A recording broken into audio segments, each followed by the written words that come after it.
এইসব ছেলেদের কেন না নিচের থেকে সোনা ডাকাইতে দেওয়া উচিত, যেমন কোনো মেয়ের কাছে গিয়ে ঘুমাইতেও না পারে, বাটপারিও না করতে পারে।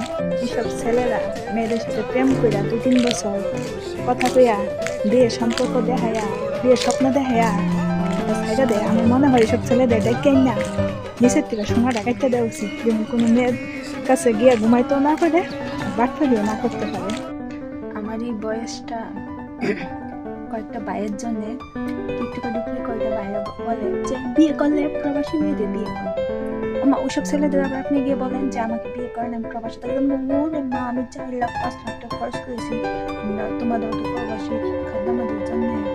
কিরে যে এত ডায়লগ দেন, যেসব ছেলেরা ডায়লগ দেয় এটা না বেশি কষ্ট হতে বুঝছি। এটা বাস্তব, আমি দেখছি, কথা বললে বুঝছেন কয়েকটার সাথে আমার বিয়ের কথাগুলো বলবো, ও মা আমার দেশে খালতো বোন চাচতো বোন বসে আছে আর শোনো পাস করার সময় ও মা প্রবাসী মেয়েদের সাথে ভালো হয়েছেন বলছেন। আপনাদের ছেলেদের উদ্দেশ্যে বলতেছি, সবাই উদ্দেশ্যে না, কিছু কিছু বাইরেদের উদ্দেশ্যে বলছেন।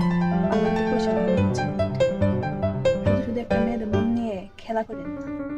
মানুষে বলে না যে মেয়েরা গেলে বাটপার করে, আমি দেখছি দুনিয়াতে ছেলেদের মতন বাটপার একটা না বুঝছেন। আমি লাইফে যতগুলো ছেলের সাথে কথা বলছি, এত সাধু হুজুর টিকা কথা বলছি, কিন্তু এত বাটপার ছেলেদের যত মানুষের বাটপার।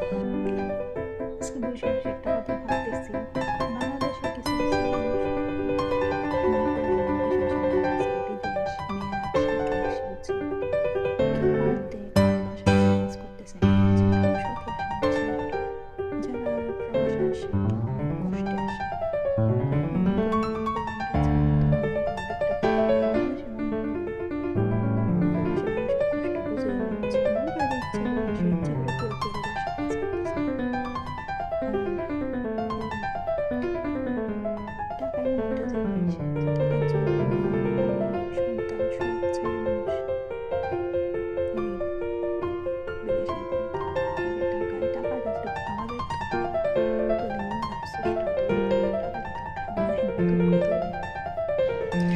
এমন কি আছে যে আমাকে কষ্ট দিবে না, শুধু হাসাবে। কি জানে আমার কষ্টগুলো দূরেই হইতেছে না, কেউ আমাকে হাসাবার মানুষ একটা পেতেছে না, এমন কি আছে? থাকলে আমাকে জানাই তো।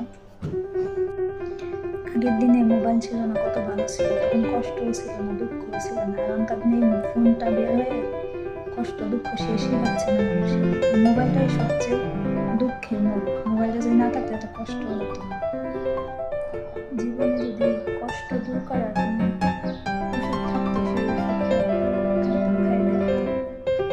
জীবনে এত কষ্ট